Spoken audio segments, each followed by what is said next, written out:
happy readers! It's Shed Time Stories with me, Issy. Are you ready to share a new story? Well, I have chosen a rather curious story to share. The title is A Camel Story. If you have this book at home, you can read along with me. The author, the person who has written this story, is Shweta Subravati, and the illustrator, the person who has drawn all the pictures, is Floyd Ryan Yamyamin. Now Arj and Ina open their shed door and get quite a surprise. Shall we read and find out what happens? A Camel Story. One evening, while playing outside the house, Arj and Ina found a baby camel in their shed. They couldn't believe what they saw.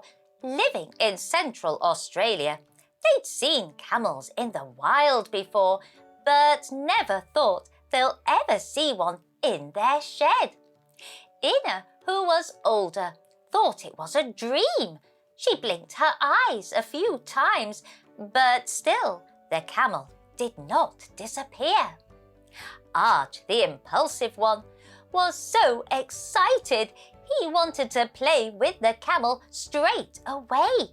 But Ina was cautious. She said, "Let's get Kappa here." Kappa was their grandad, and he usually had all the answers to their questions. When Kappa came to the shed, he was surprised too. Looks like he has lost his way and found a safe hiding spot in our shed. The camel appeared weak, starved and wounded. Kappa said, "Kids, why don't you run inside the house and get some oats and water for the camel?" Arj and Ina appeared with food and water in no time. "Here you go, buddy. Eat some food," Ina said gently, but the camel didn't seem interested in eating. "We should get him some ice cream," Ina suggested. "No, let's give him yogurt. I am sure he will love it just like me," grinned Arj. Kappa headed to their veggie garden, pulled out some baby radishes and carrots from the ground, brought them over and offered them to the camel. The camel took a small bite of baby radish and seemed to like it. The trio cheered him on to eat more, and the camel went on to take a few more bites of the yummy radish. Arj and Ina still couldn't believe it. They were so excited and confused. Arj said, "What should we call him?" "Oh, yay! I have the perfect name for him. Let's call him Jackson," said Ina. "No, I thought of naming him first, so I get to decide. I want to call him Toot Toot," said Arj. "Oh, what if it's a girl camel? I always wanted a pet named Rosie," said Ina. "It's a boy and his name is Toot Toot," argued Arj. "Leo, Ripper, Mowgli, Mr. Camel." The list went on. Kappa listened patiently, said, "Kids, come on, don't fight. I think we should call him Moolangi." "Moolangi? What's that? What does it mean?" asked Ina. Kappa, who had lived in India for a long time, explained that Moolangi means radish in their native language. Given that the camel loved eating radishes, Kappa said Moolangi would be a nice name for him. "That's a funny sounding word. Will he say Moolangi, asking for more radishes when he's hungry?"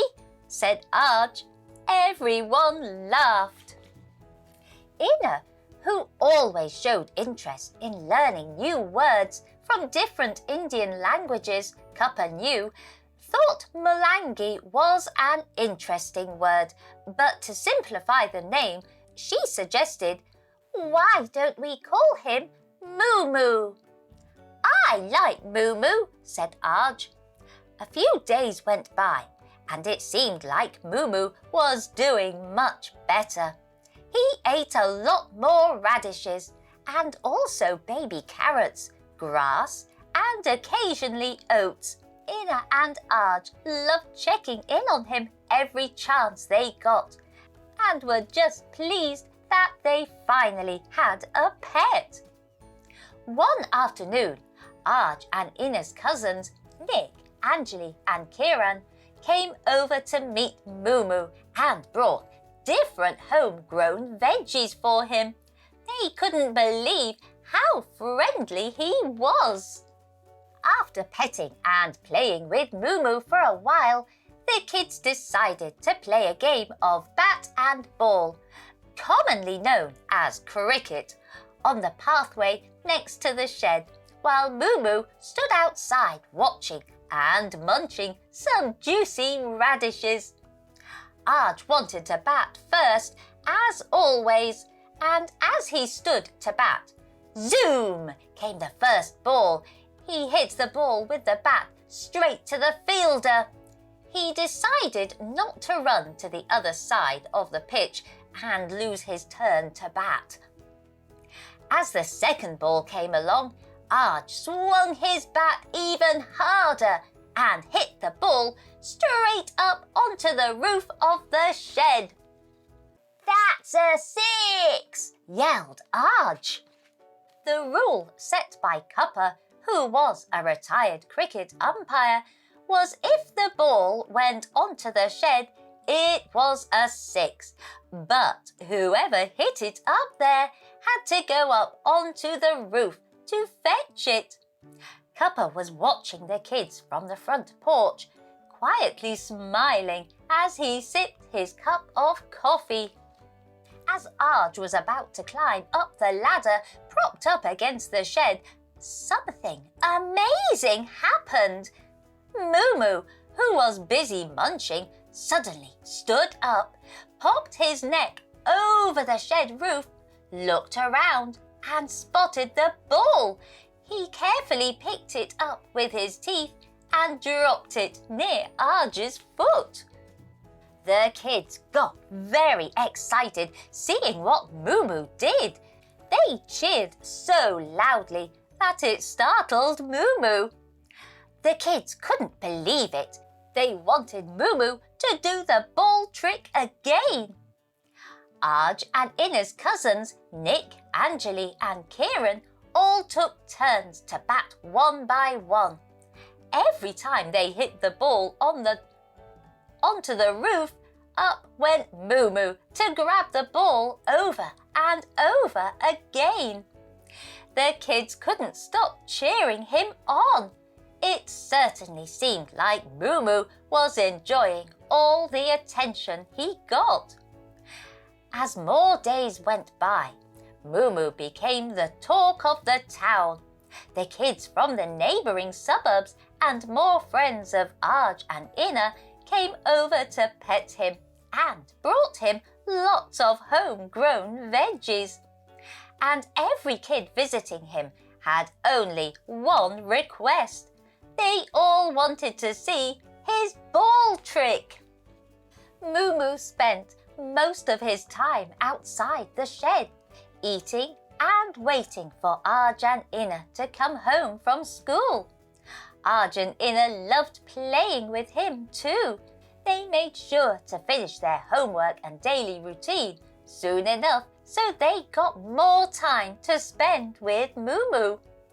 He had become much healthier and taller, so he could no longer fit inside the shed.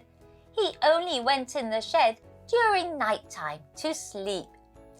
By now, Moo Moo's wounds had healed completely, and he was eating a lot more food, but radishes still remained his favourite.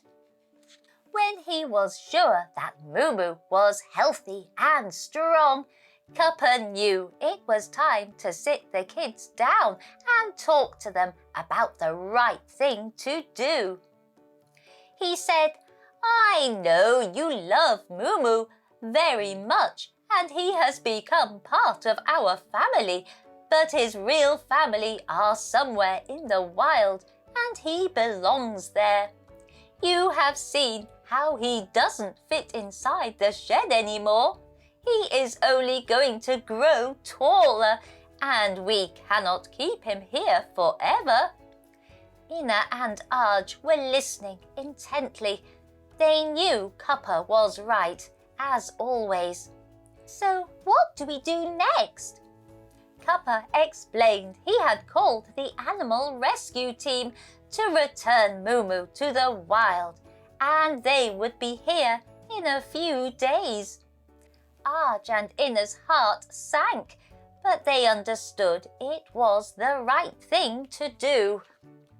On the day the animal rescue team was to arrive, Arj, Ina, Kappa, the cousins and all their friends gathered around Mumu, remembering all the fun times they had had with him.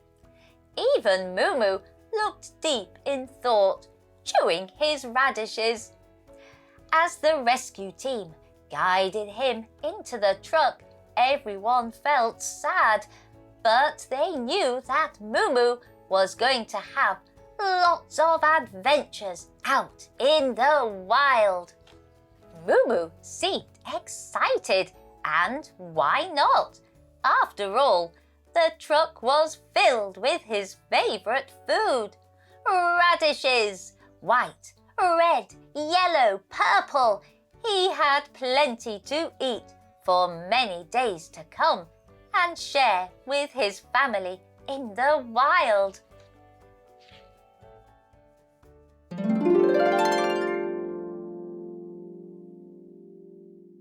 What a fun story that was! Imagine finding a camel in your shed.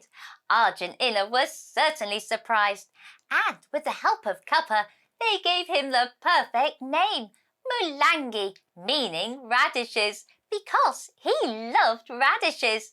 And didn't they have fun playing cricket with him? But Kappa was right. Moolangi really did belong in the wild with all the other camels. I hope you've enjoyed this Shed Time story, and if you want to, you can like, share, follow and subscribe to Shed Time Stories. Then you'll be ready for the next book we can share together. Bye-bye!